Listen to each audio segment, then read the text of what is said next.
Good morning, class 11. Today we start with the topic of cooperative society with the second chapter form of the business organization subject business history. आज का topic है cooperative society. Last classes में हमने दो topic cover किए हैं, sole proprietorship and second is partnership fund. दोनों topic हमने कंप्लीट कर लिए हैं। आज हम कोऑपरेटिव सोसाइटी यानी कि third form of the business organisation in private sector we will start. Cooperative society क्या होता है? एक cooperative society is a different form of the business organisation. It has a main objective to rendering the service as a mutual help.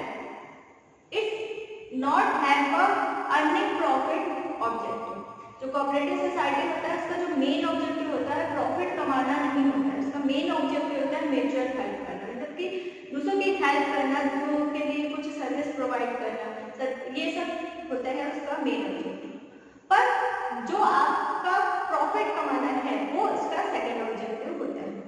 With the help of others in his voluntary desire, किसी और लोगों की help से यानी कुछ लोगों की help से, उनकी वॉलेंट्री डिजायर उनकी ऐच्छिक इच्छा से दूसरों की मदद करना और उन मेंबर्स की भी हेल्प करना एज अ इकोनॉमिक बेस पे उनकी भी हेल्प करना, ये मोटिव होता है कोऑपरेटिव सोसाइटी। अब आपको डिफरेंस क्या है? आपको लगेगा कि जैसे कि नॉन प्रॉफिट ऑर्गेनाइजेशन था, उसमें भी प्रॉफिट कमाना मोटिव नहीं होता था और वहाँ पे भी हम जो मेन मोटिव होता था वो क्या होता था? Rendering service. यहाँ पे भी प्रॉफिट कमाना मोटिव नहीं है और मेन मोटिव क्या है? Rendering service. दोनों में बहुत सा डिफरेंस है। जब हम इसके फीचर्स पढ़ेंगे तो आपको डिफरेंस समझ में आएगा। बेसिकली डिफरेंस ये समझिए, नॉन प्रॉफिट ऑर्गेनाइजेशन में मेन मोटिव रेंडरिंग सर्विस होता था, वहाँ पे प्रॉफिट कमाना मोटिव ही नहीं होता, जबकि कोऑपरेटिव सोसाइटी में main motive rendering service mutual help तो है, लेकिन सेकेंडरी ऑब्जेक्टिव क्या है? प्रॉफिट कमाना। मतलब प्रॉफिट कमाना भी मोटिव है, लेकिन फर्स्ट मोटिव क्या है? Rendering service. क्योंकि जो कोऑपरेटिव सोसाइटी है उसमें जो मेंबर्स इन्वॉल्व है उनकी इकोनॉमिक हेल्प करने के लिए प्रॉफिट अर्निंग होना जरूरी है, कंपल्सरी है। जबकि जो आपका नॉन प्रॉफिट ऑर्गेनाइजेशन थी वहां पे प्रॉफिट कमाना किसी भी तरह से मोटिव नहीं था, लेकिन ऐसा नहीं था वहां प्रॉफिट होता नहीं, प्रॉफिट होता था पर मोटिव उनका प्रॉफिट कमाना नहीं। बाकी डिफरेंस पिक्चर से समझ में आएगा। अब जो हम कहते थे जो कोऑपरेटिव सोसाइटी है उसके कुछ कीवर्ड्स हैं, जैसे कि एक कोऑपरेटिव सोसाइटी को फॉर्म करने के लिए मिनिमम 10 मेंबर्स चाहिए। कितने मेंबर्स चाहिए? मिनिमम 10, कम से कम 10 लोग हो तो एक कोऑपरेटिव सोसाइटी फॉर्म की जा सकती है। विद सेम पर्पस, किसी एक प्रॉपर सेम पर्पस के लिए इन 10 लोगों के द्वारा अपनी इच्छा से मिलकर काम करने से क्या बनता है? कोऑपरेटिव सोसाइटी का फॉर्मेशन हो सकता है।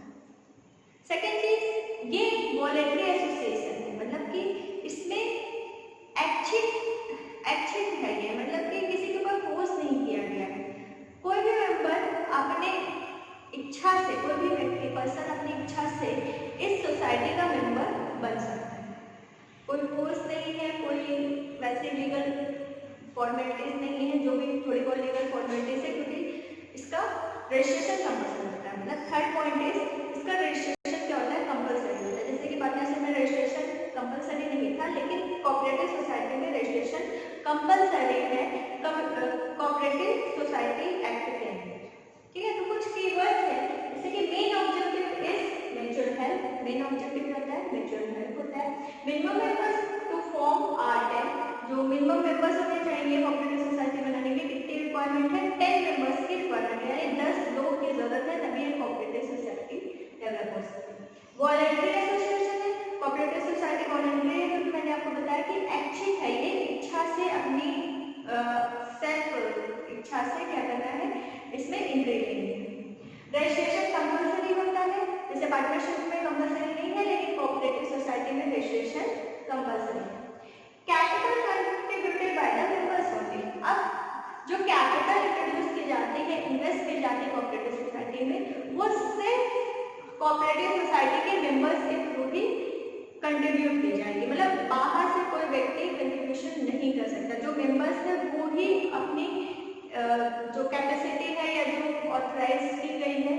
जो डिसाइड किए गए हैं उसके अगेंस्ट क्या करेंगे, कैपिटल को इंट्रोड्यूस करेंगे, इन्वेस्ट करेंगे।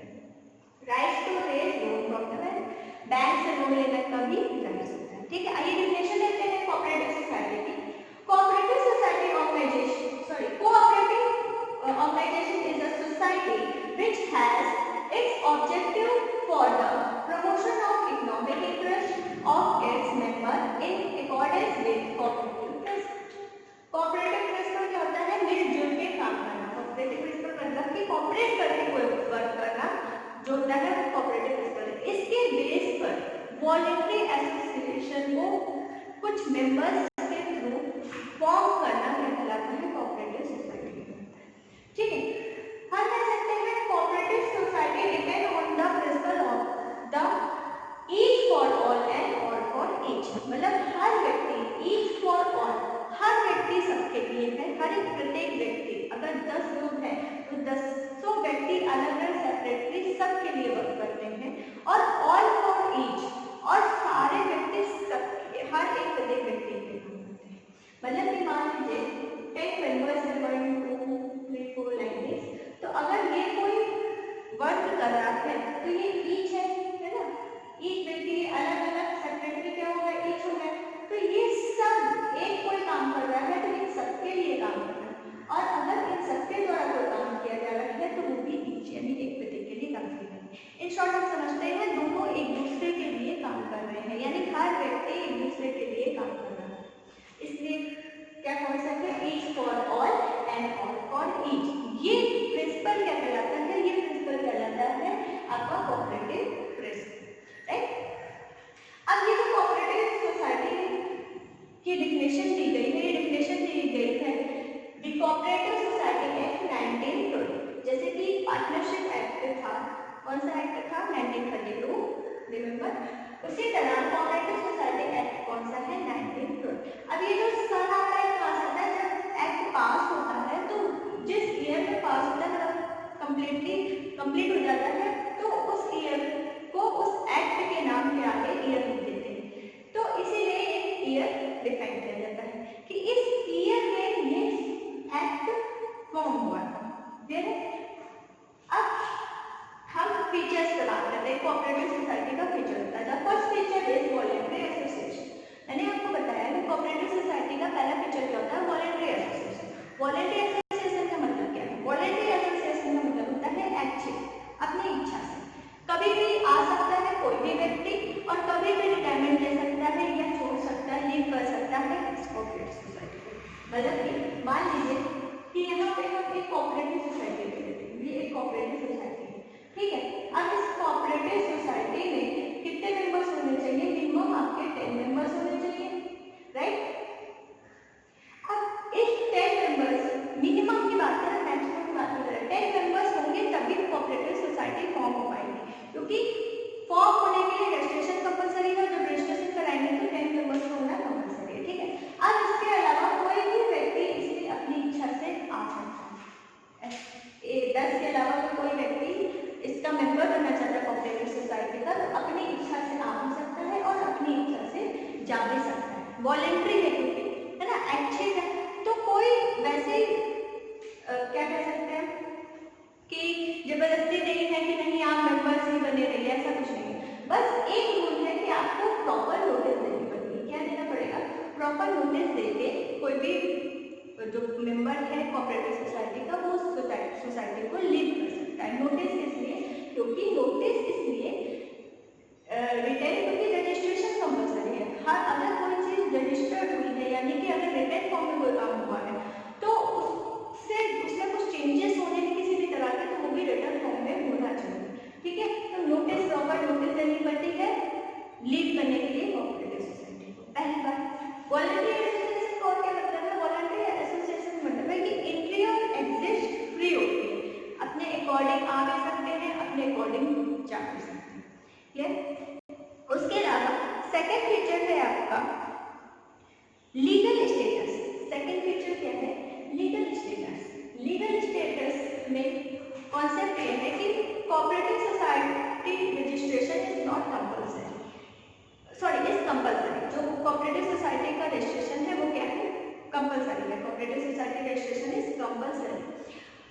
ये रजिस्ट्रेशन कहाँ कराया जाता है? ये रजिस्ट्रेशन कराया जाता है कोऑपरेटिव सोसाइटी की कमेटी में, committee of the cooperative society में जो रजिस्ट्रेशन है वो कराया जाता है। यानी जो ये एक्ट है कोऑपरेटिव सोसाइटी का, इसके तहत रजिस्ट्रेशन कराना कंपलसरी होता है।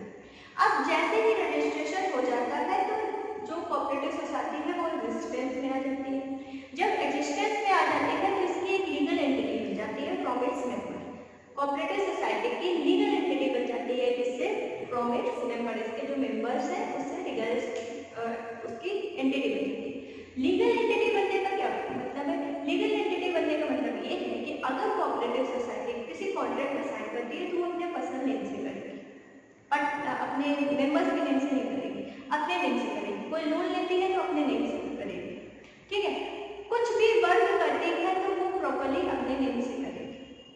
अब लीगल एंटिटी बन जाती है। इसका दूसरा सेंस क्या है कि जो लायबिलिटी हो जाती है वो कैसे हो जाती है? लिमिटेड हो जाती है। This is the third feature of the cooperative society, limited liability of the partners, of the members. जो मेंबर्स हैं कोऑपरेटिव सोसाइटी के, जो मेंबर्स हैं उनकी जो लायबिलिटी हो जाती है वो कैसे हो जाती है? लिमिटेड हो जाती है। लिमिटेड होने का मतलब क्या है?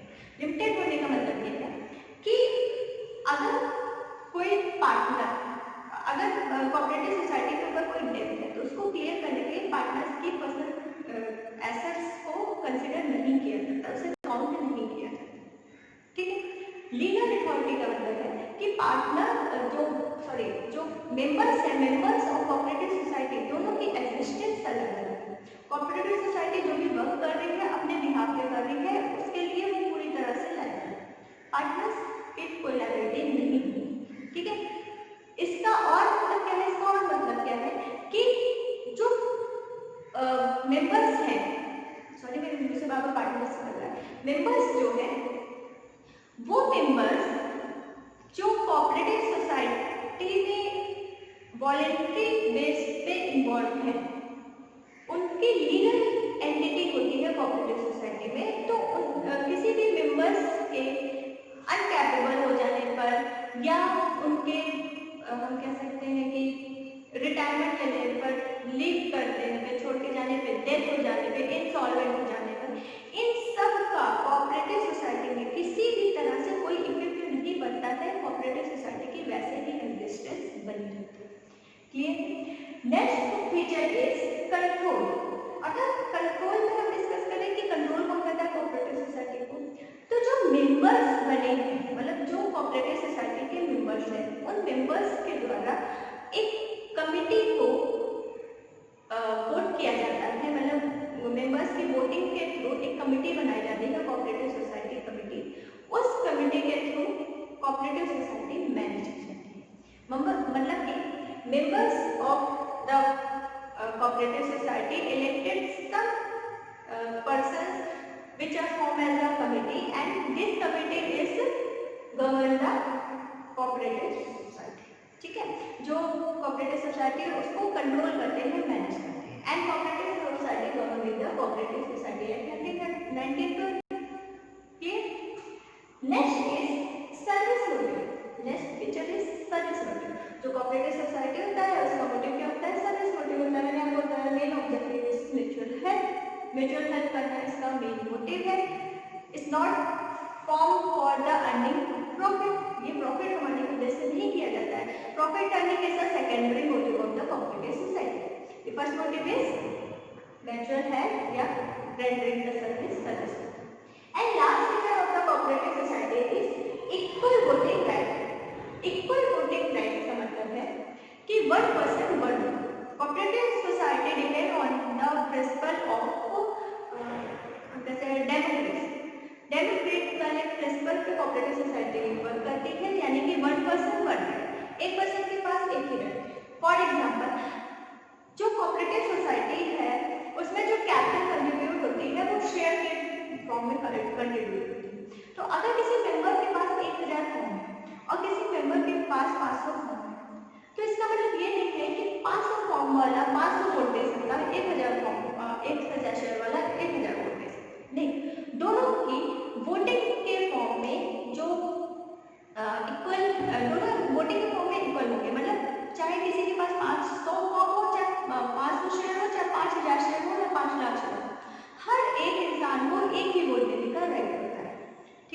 डेमोक्रेसी वाला सिस्टम चलता है, डेमोक्रेट प्रिंसिपल अप्लाई होता है कोऑपरेटिव सोसाइटी पे, यानी 1 पर्सन 1 वोट। क्लियर है? तो this are the principle of the features of the cooperative society. हमने कोऑपरेटिव सोसाइटी का फर्स्ट फीचर क्या देखा? Voluntary association, legal status is second, third is interliability, fourth is control, fifth is service, fourth is lastness. तो equal voting rights, सबको एकाधिकार